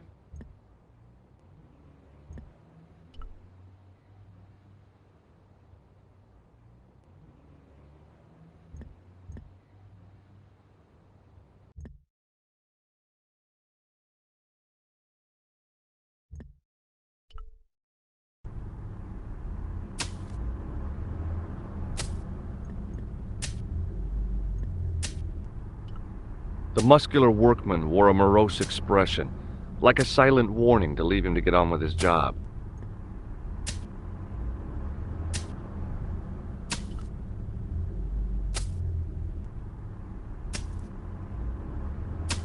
Hi. You're the guy who gave me the tip, aren't you? Huh? The racehorse. Salahidin. Oh, yeah, but... I put every franc I had on that horse. Listen, My lifetime savings, next month's rent, everything. Oh, God. She won by 3 lengths. I'm a rich man. Call me Lucky George, the punter's friend. So how come you're still here? I'm not going to let my newfound wealth change me, not one bit. I bought this hole, fittings and all. Now I can come and go as I please. No more clocking on or completion schedules. No foreman breathing down my neck. Thanks to you, I've found paradise. I'm getting a mushy feeling in my chest. But not half as mushy as your head. What do you want now? Listen, I have to find that clown. He's a killer. Why would I want to help the cops? Community spirit. Together we can combat crime and stuff. How do you know this guy's a killer? Did you see him in action? Didn't you hear the explosion? The cafe was blown up. The clown killed the old man? That's right. Blew him up with a bomb concealed in his squeeze box. Merde. But why did he go to the bother of dressing up like a clown? Who can unravel the tangled logic of a killer's mind? I guess it's some deep-seated psychological need. Or just plain showmanship.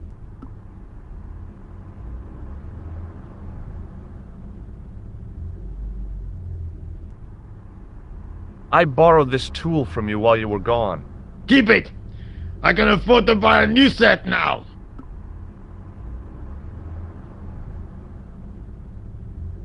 Do you recognize the man in this photograph?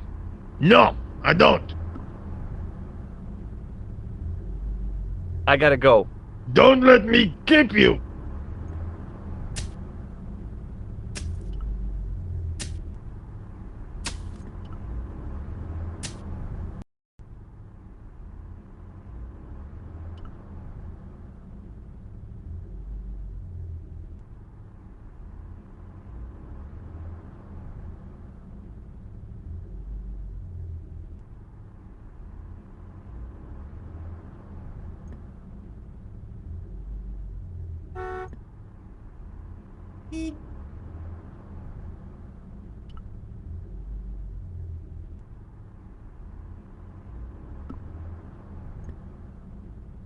It was the shake and shock buzzer I'd been given by the man in the costume shop. It was Nico's photograph of the man we suspected of killing Plantar. It was the soggy tissue I'd found in the sewers. It was a bright red plastic nose, part of a clown's costume.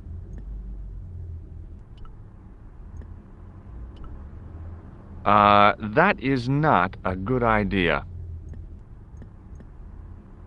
It was a metal rod with a handle at one end and a short crosspiece at the other.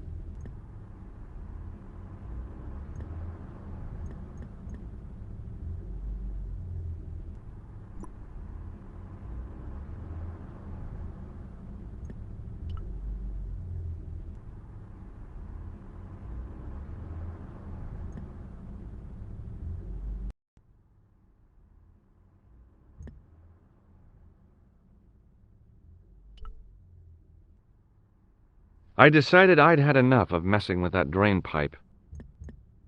The window was protected by stout-looking iron bars.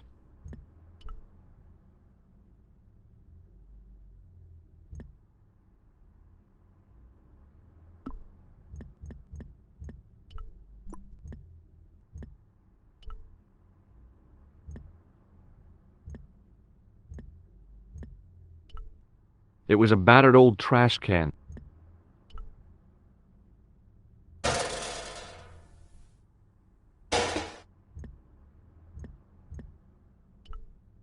It was a stack of cardboard boxes which had once contained bottles of wine.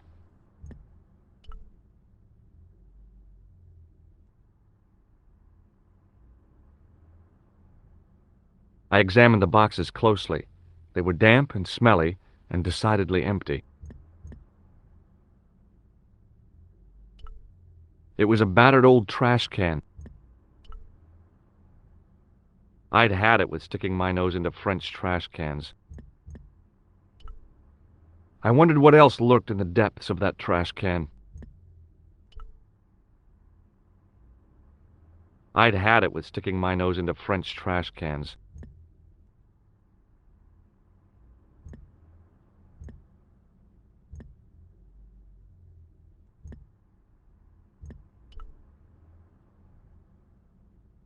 The cover was too heavy and awkward to lift with my bare hands. It was a heavy cast-iron cover.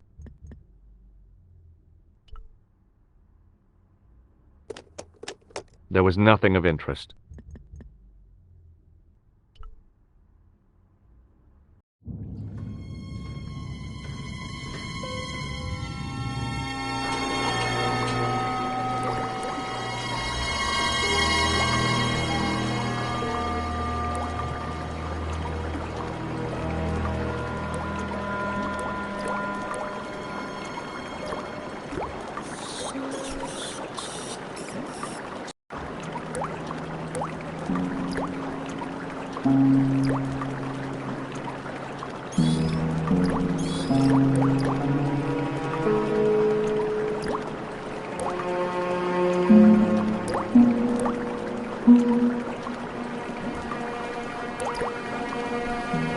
The rusty railing prevented me from passing.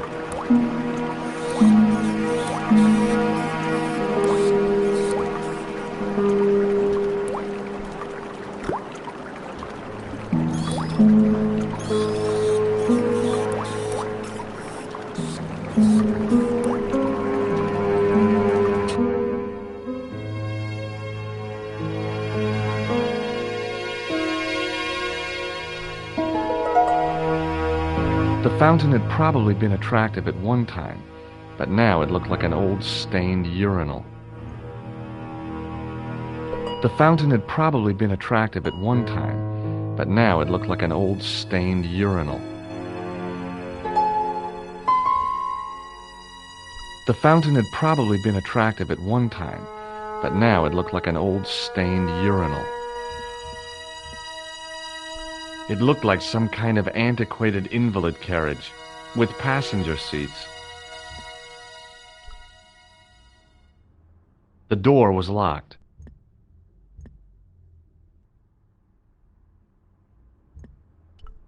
The door led to the apartment of the blustering old concierge.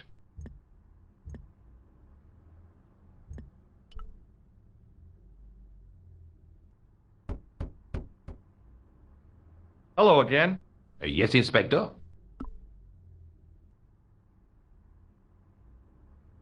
Do you recognize the man in this photograph? Yes, I do. It's that villain I told you about.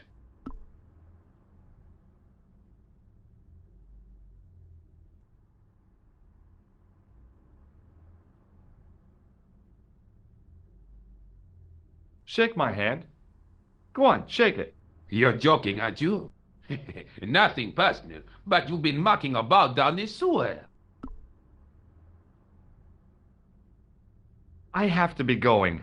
Good luck, Inspector. I hope you catch that killer soon.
It was a battered metal toolbox.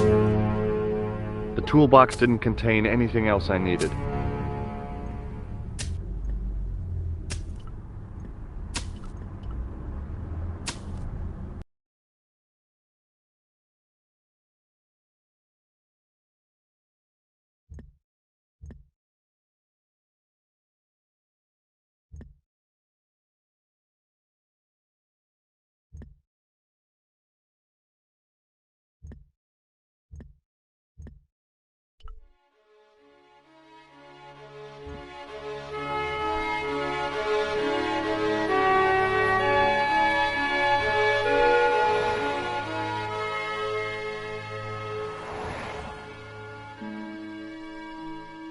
I glanced without much interest at the fruit.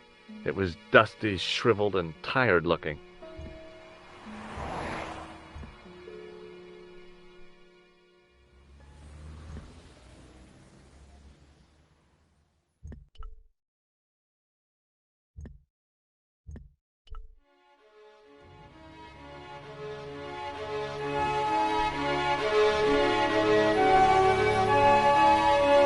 It was a public telephone.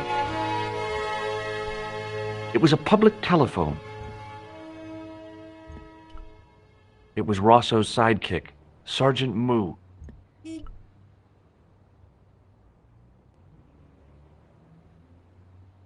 Excuse me. What do you want now?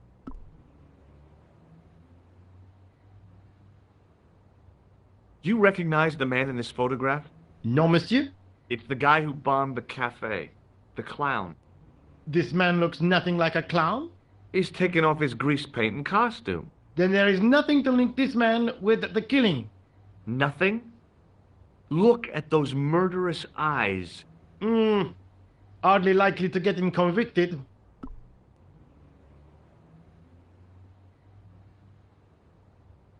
Is Rosso here? Yes, he is. You wish to speak to him? Yes, I do. One moment, monsieur. Stobart is here to see you, monsieur. Did he say what it was about? No, monsieur. Very well.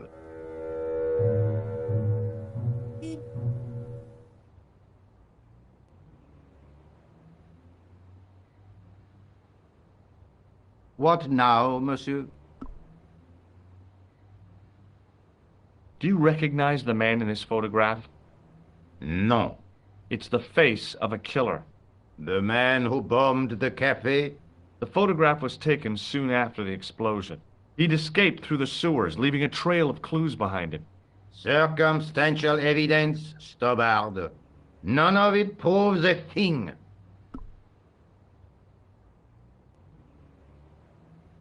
Does this red nose mean anything to you?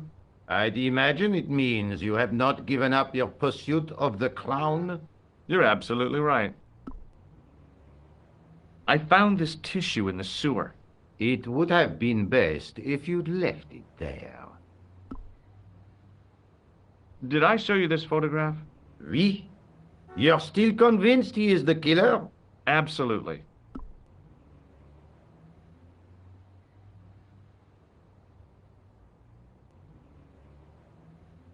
Would you care to shake my hand, Inspector? Please don't be offended if I decline your offer, Stobart. The palms of my hands are particularly sensitive.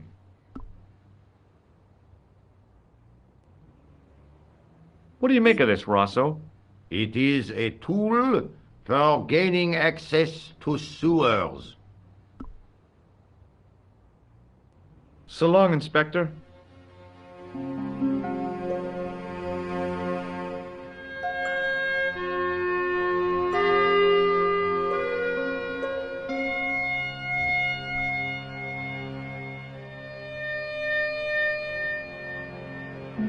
Excuse me. What do you want now? Would you like to shake my hand, Sergeant? Not while I'm on duty, monsieur. The gesture could be misconstrued. See you later, Sergeant.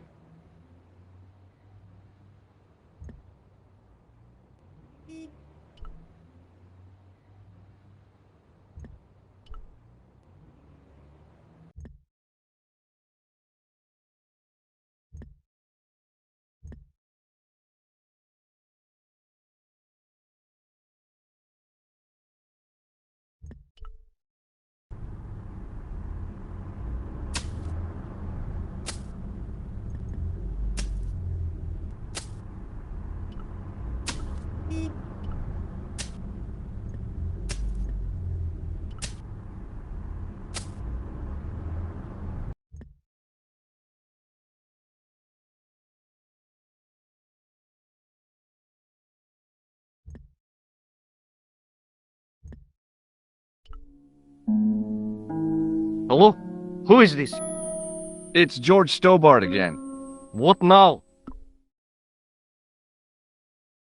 The man I'm looking for is called Khan. He bought a suit from you, remember? Mr. Khan.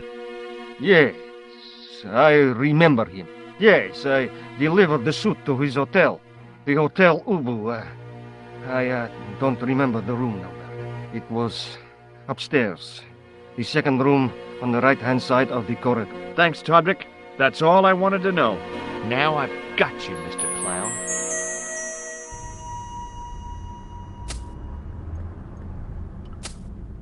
What do you want now? Do you recognize the man in this photograph? No, I don't. Would you like to shake hands with me? No, I wouldn't. One of the real pleasures of being rich is not having to be polite.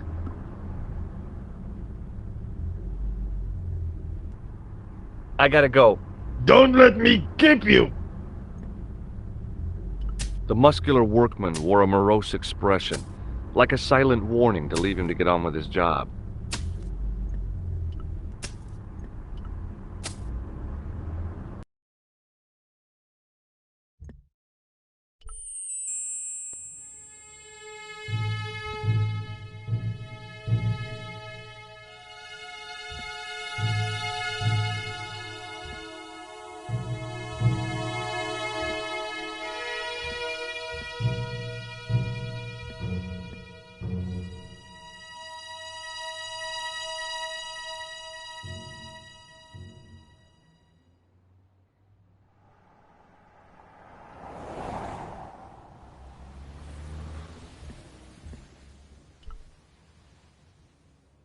The guy looked just like a weasel.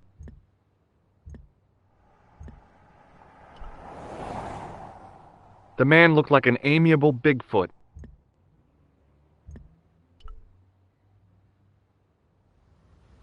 The sign listed the price of rooms, and boy, were they expensive. The killer must have been earning a fat wad to pay for accommodation like this.